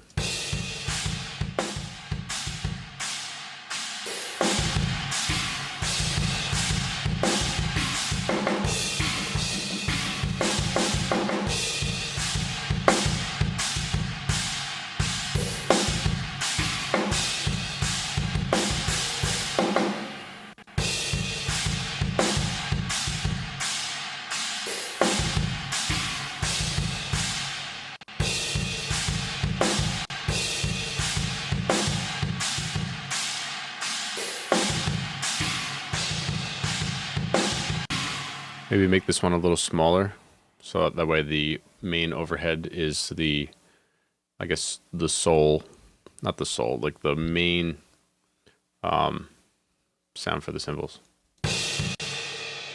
Yeah, just go through and kind of sweep and see what I like.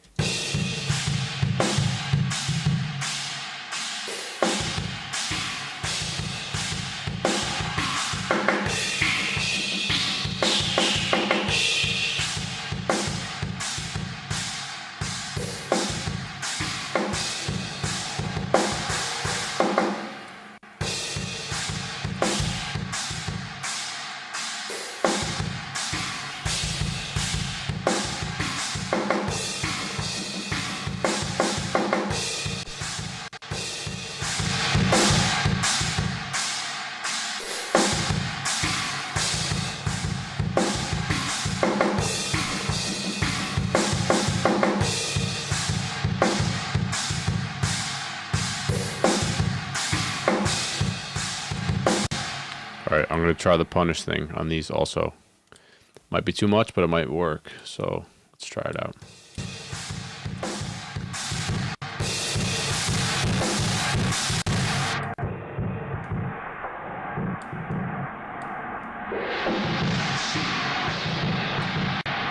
Sounds like white noise, but it does add crazy sustain, so.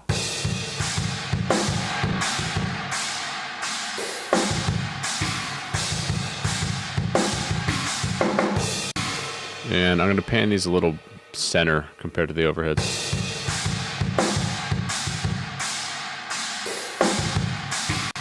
Cool, so now I'll blend that in.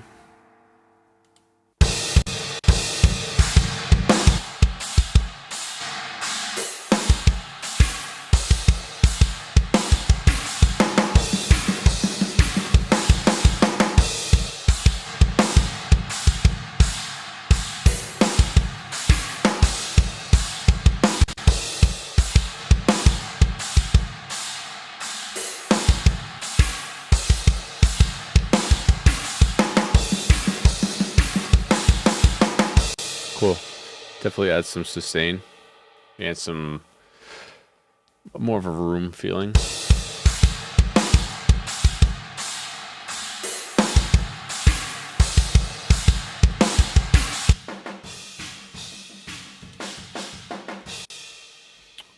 So for this other room track, I'm gonna process it differently than all these ones, just because. I'm trying to think how I want to do it. I kind of want it to be not that wide, but also a little wider than this other overhead. So I'll kind of meet those both in the middle, maybe like 75%.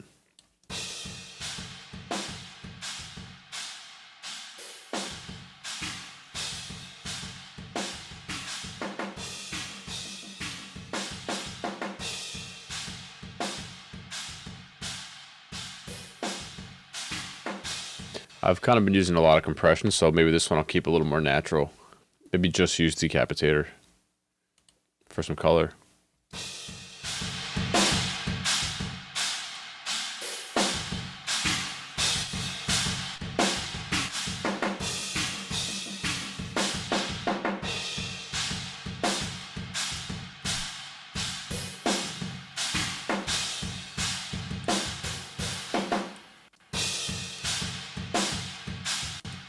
And maybe soothe, just to tame some like harsh room sound.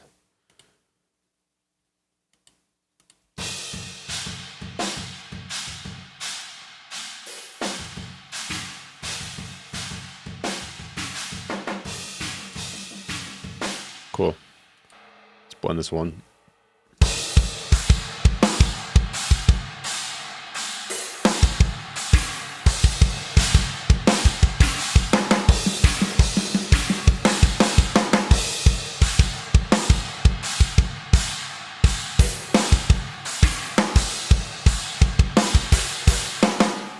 Yeah, it definitely makes the drum sound bigger. So now we'll send all those to the drum bus. I didn't do the toms, but I will next time. I have to go in a few. So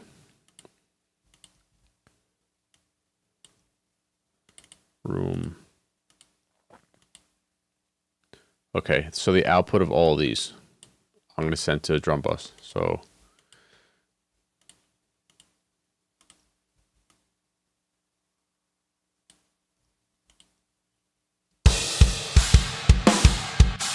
it's coming in a little hot. I'm just going to bring it down with the trim knob.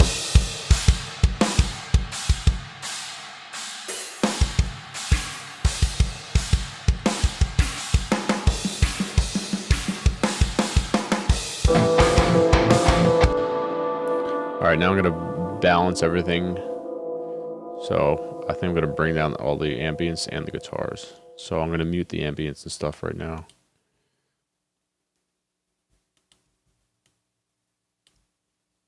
I'm going to send all that to a bus. So I'll call it ambience bus.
All right, cool. I gotta go. I'll stick around for like a minute or two if you guys have any questions. But that's pretty much a drum mix and a guitar mix and like a basic volume balance that I would get. There is more I would do to this mix. I would set up like a mix bus and set everything to that and do some processing there. But yeah, I'll stick around if you guys have any questions. I'll try to stream more often, but I am a busy dude and I got a lot of actual work to do, so that is prioritized. But yeah, I'll stick around, ask me any questions, and hope you guys enjoyed watching this. And I'm sorry for the first like 20 minutes of the stream that that I didn't have the Pro Tools screen on there.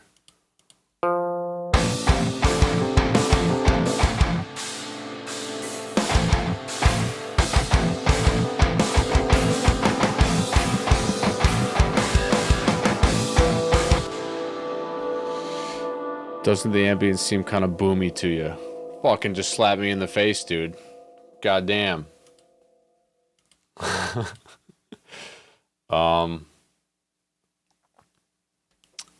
It's not done yet. Give me a chance, bro. I just fucking started this shit. I don't have to give this stuff away for free either. So, yeah. Where am I going? I'm done with work for the day, so gonna go out to dinner.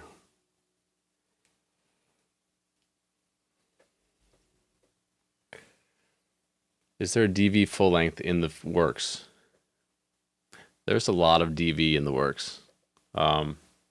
So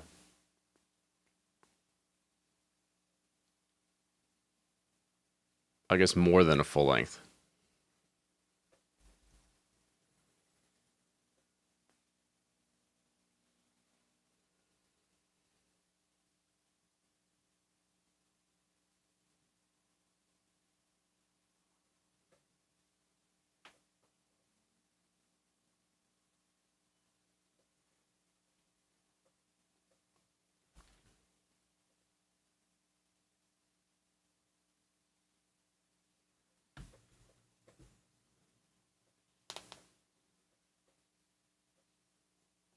Pathogen? I don't know. Don't know about pathogen. Can't say. Slash don't know. Or do I know?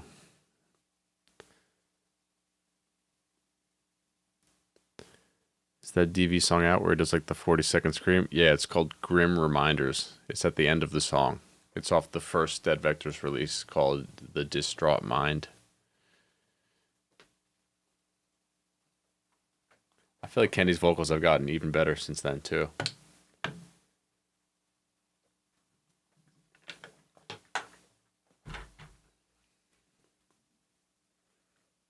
Lunarite, you're correct. How do you come up with song names? I feel like it has to relate to the topic and the lyrics.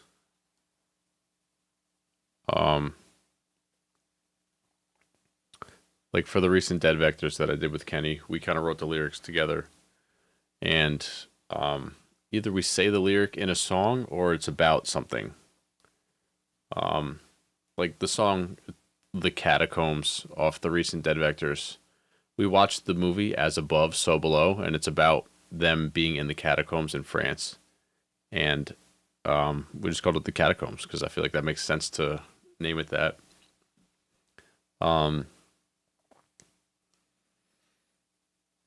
I feel like song names are hard sometimes because like you don't want to just make it something cliche, or sometimes you don't even want to make it a lyric from the song because that would be cliche. I think band names are even harder to come up with because it's just like this permanent thing.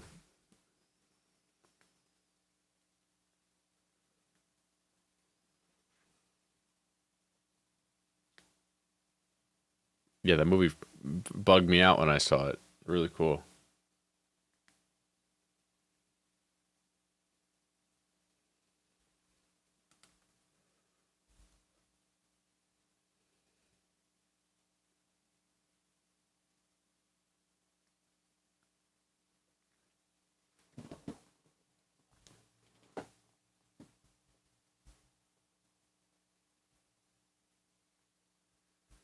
All right, one more minute and then I'm out.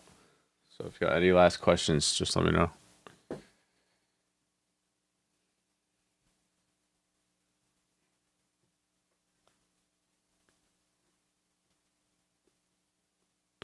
You should do reaction videos to music from your subscribers. Whoa. I could do that.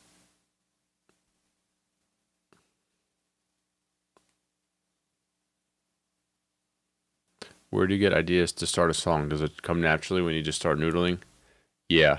I feel like before I write, have an idea of what I want to write or the vibe, and then I kind of find the key, like the notes that I want to use in the guitar or in the MIDI wherever, and then I just start noodling, and like one thing leads to the next.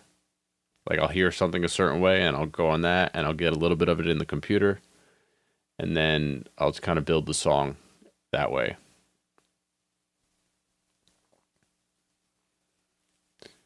We could try that. You guys can send me your stuff. I have my email in the description, I think. So we could try that next time. I gotta go now, but yeah, I could do that.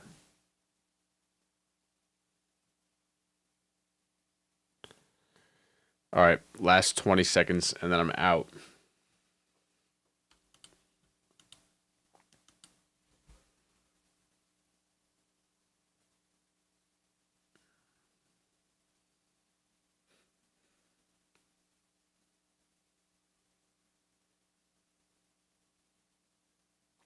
And how do you write several songs that match each other for EP? Usually I like to kind of keep the same vibe throughout.